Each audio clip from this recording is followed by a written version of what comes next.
This is Joan with the Joan Jerkovich Show at 910 KINA Saline, bringing you innovative talk radio that surprises, entertains, and sometimes informs you.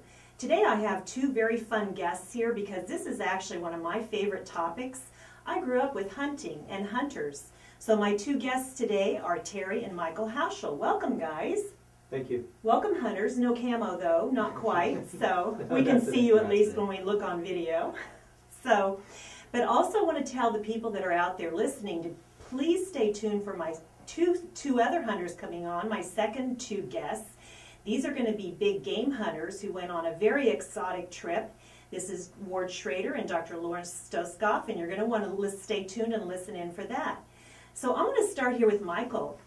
And Michael, how old were you when your dad first took you out? Your father's son here, so how old were you when your dad first took you out hunting? I'm not really too sure, but ever since I can remember, he's been taking me out into the field to go hunting. So for all you know, you were still in diapers? Yeah. I'm sure you appreciated me saying that. Because now tell me, you're in college right now. What grade are you? And yeah, I'm a sophomore at Kansas State University. At K-State, and yeah. Obviously the purple shirt here. So, and he had to do that just to goad me because he knows all my kids are KU fans. So, what's the first hunt, Michael, that you do remember? Because you've been going for as long as you can ever remember. I remember youngest, we used to go dove hunting a lot, and I think he started me out with that because it was kind of easier type of hunt to go to. Like you just kind of sat around and wait for the doves to fly over. But it was a good way to get me started into it, I guess. So how did you feel when you hit your first one? Did you have to argue with your dad? You know, were you both shooting at the same time, or? No, I remember it. It took me a long time, but finally when I got my first one, I shot it by myself. But then we couldn't find it because it landed back into some trees or something. But we looked around for a long time and never could find it. But so now, you didn't find it, but you should have grabbed a dead one somewhere and put it in a mount, you know, because that's the only way. Or did you get a picture with one or something, right? Yeah. So what were some of the other earlier hunts? You went dove hunting. What else? We also did a lot of pheasant hunting every year. I remember when opening pheasant season started, we always go up with all of our cousins and my uncles and everything, and we have like a family pheasant hunt. Right, and that's kind of where, you know, what my family did. Of course, this is hunting season where we're going up here, and we just had the big opening pheasant. We've done that for years. My nephew, actually, I'm going to have to put a shout out to my nephew, Ryan Hoffman, just brought down a 9-point buck with a bow season for deer right now. So I'm actually going to even try, if somebody wants to go online to joanjerkovich.com, I'm going to see if I can get Ryan on just to give us a little story about his hunt. And then my brother also, Wayne Hoffman up in Nebraska, just brought in an elk. Wow. And that was quite a story because I didn't, I guess, understand that they said the percentage of people who actually go hunting but come home with an elk is maybe about 17%. Does that sound right, Terry? Oh yeah, very rare. Well, I shouldn't say very rare, but a lot more people hunt than actually shoot with elk. How about you? Have you ever been elk hunting yourself? You know, I never have. It's one of those things at some point in time I hope to do, but I've just never had the opportunity. Well, and that's something I wanted to bring you guys in here because you hunt, you know, local game, you know, but the elk would be considered a little more of an exotic trip. I mean, even the license or whatever I heard was over $500 for out-of-state people, and of course he got it up in Colorado. How my brother was talking about going elk hunting out in Colorado, and only 17% of the people get the elk tickets or licenses. Is it called the ticket or what? Tag usually. It's a tag. It's a tag. Correct. And then they, you know, have so many hunters out there. And I was kind of surprised to hear even about elk hunting that they should wear camo and they could wear camo, but that other hunters might see them, so they have to be dressed in like the bright orange, like for deer hunting. Correct. So what's the biggest game that you guys have hunted? I assume deer, maybe? Yeah, from our perspective, yeah, whitetail deer is probably the largest game we've shot. Right. So what kind of a big buck did you get? You ever got a 9-pointer, Michael? I've actually never shot a buck. I've only shot a doe with my bow. But that's pretty specialized. You know, tell me about bow hunting. My dad got me started on it, like, I don't know, maybe when I was 12 or 14 years old. And we actually got started because my dad won a free hunt to a wild boar hunting ranch in Oklahoma, and it was for 2 hunters and for 2 wild boars or something, and he was going to use his bow, and the place that he won the tag at was an archery place, and so we got me set up with a bow and everything, and we went out and went wild boar hunting. It was a lot of fun, and that's pretty much what got me hooked on it. Did you have to get practiced up on a bow before you could do that? Yeah, it wasn't too difficult, but once you get like the basic concept, it's not too difficult. And that was your first ever bow hunt, was going wild boar hunting? Yeah. Aren't those guys pretty scary? I mean, I guess I've seen the TV show, I can't remember what, the Thornbirds or something, where the ranch boy got killed by the wild boar, so. Yeah, they certainly can be. I mean, you want to be in a position, well, especially bow hunting, that's normally big game, that's what we do. Once you make that initial shot, you either need to be, one, it has to be a very good shot, and it puts the animal down quickly, or 2, be in a position where you can protect yourself or be up in a tree, because they'll turn on you pretty quick. Oh, wow. So a lot of those wild boar, you're actually sitting in a tree stand? Correct, yeah. In versus down there on the ground? Exactly. Right. And are those pretty big animals? Well, they can be. Well, I'm thinking of like a big pig, but they're wild. So. Well, yeah, a lot of them are over 500 pounds. Oh my gosh, that's a big. Did you get one, Michael? We didn't shoot any that big, or I didn't. You Yeah. got the baby. What do they call a baby boar, not a Bambi? I don't know. They have they call them Borby? smokers a lot of times, the really small ones. Oh, they call them smokers? Yeah. So in other words, probably thinking that just throw that up and smoke it to Smoke eat the it whole or pig, something. yeah. Smoke the whole pig because there's not enough to Yeah, carve. they're the ones they put on a spit, you know, you Yeah, see it turn. yeah. Oh, yeah. Yeah. Like the ranch hands out there. Exactly. You know? Looks about like a big jackrabbit. So.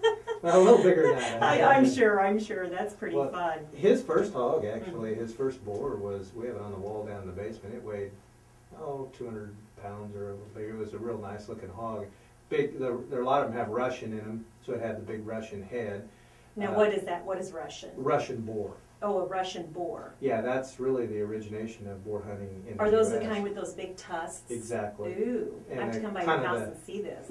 Kind of the tufts of hair down their back, looks kind of like a mohawk, so to speak. Yeah. How fun. Well, here we were going to talk to you guys about hunting the little game, and we're getting into the exotic hunt already with the boar. So how many pheasant have you gotten at one time? What's your record? I think last year when we went out, or maybe it was actually a couple years ago, we went out to Specialty. It's a pheasant hunting ranch, and I'm pretty sure we both limited out that day. Now, Or what's came that? close. How many? 4 is the limit. Oh, 4 is your limit? Yeah. 4 roosters. A day. Well, it seems like when our family go out hunting, there's always somebody that gets like 10 or 12 or something. And then, it's like, well, I'm using your 4 birds. Yeah. And you guys do that too. I mean, that's just kind of the way it works. Yeah, it normally happens like that. Yeah. Just because you can't really keep track of who actually shot what bird, because lots of people shoot at the same time. So you're like Sarah Palin, you can field dress a caribou? I don't know about a caribou, but normal things I can. Kansas animals. Yeah, and you had to when you got your deer, Yep. right? Do you have that in a mount? No, we didn't mount my doe. You didn't mount your doe. Yeah, because you always want the buck with the horns on them and stuff too. So, and do you have any deer mounts, Terry, that you've done yourself? Don't have any, like a shoulder mount down in the basement. We have lots of horns. Just from the fact the shoulder mounts are pretty pricey, and it kind of needs to be one of those once in a lifetime, for us anyway. Well, it is. They're very pricey. The taxidermists that will actually do those, know that they've got a market on the ones who come in. They're going to probably pay whatever it takes to get that nice mount up there, Exactly. especially when they get the prize. But if you have a real nice deer, you can certainly just save the rack and put it on a plaque, and a person can do that themselves and still have a nice trophy room without a lot of money invested. So when you go do all this hunting, are you the kind that then will go ahead and eat the wild game? Oh, absolutely. You like it, actually? Sure. Yep. You do? You have some favorite recipes? Deer backstrap's really good. So how do you cook that? Or do Just you on guys the do any of the grill. cooking? You do Yep. it on the grill. Very exciting. So you do your own butchering of Right. your animal. Do you ever take it in somewhere to get jerky or sausages? when we shoot our wild boars on the way back from Oklahoma, normally we drop them off at Crable's Meats. Yeah, they're in McPherson. Mm-hmm. And they make them into bratwurst and different stuff for us. And you add a little pork to some of that lean meat. Well, of course, I don't know about the boars, but I know I've eaten a lot of venison, but we usually always add a little pork just to give it a little bit of fat content. My brother Wayne, that got the elk up in Colorado, came in with a specialized summer sausage that had jalapeno and cheese made out of the elk. Oh my gosh! Good. I mean, some of the stuff that those people can, make with this wild game is pretty amazing. So, and I guess he said that the folks up in Nebraska that do this had actually won some prizes for that. So.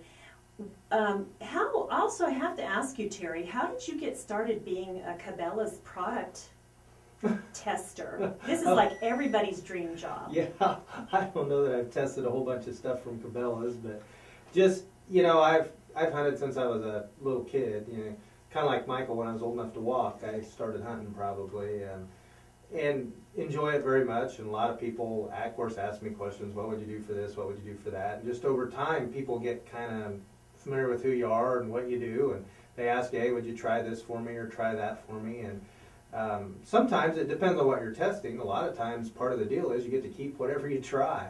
Other times you get to try stuff and use stuff for free for one season, and then you return it, and they sell it as a used product or return product. But so that's actually through Cabela's. What have you actually gotten to keep just for testing it? Well, I actually haven't.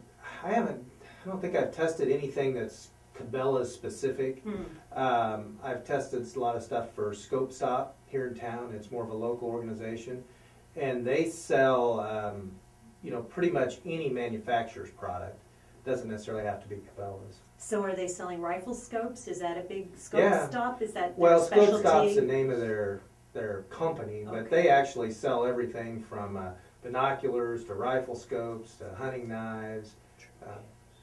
Trail cam. That's really kind of how they got trail started. cam? Yeah. Wow. Have you ever seen a bobcat? Oh yeah. You have? You Lots have? of times. And what's the new thing that they're watching for? Is the mountain lions?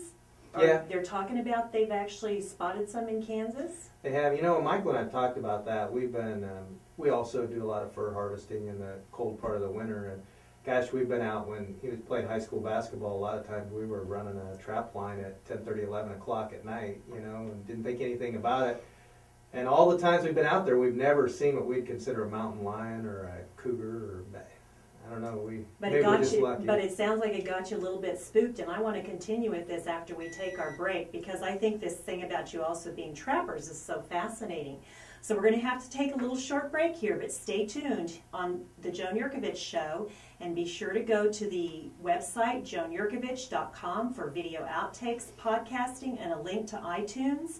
Stay tuned for our big game exotic hunters coming up next.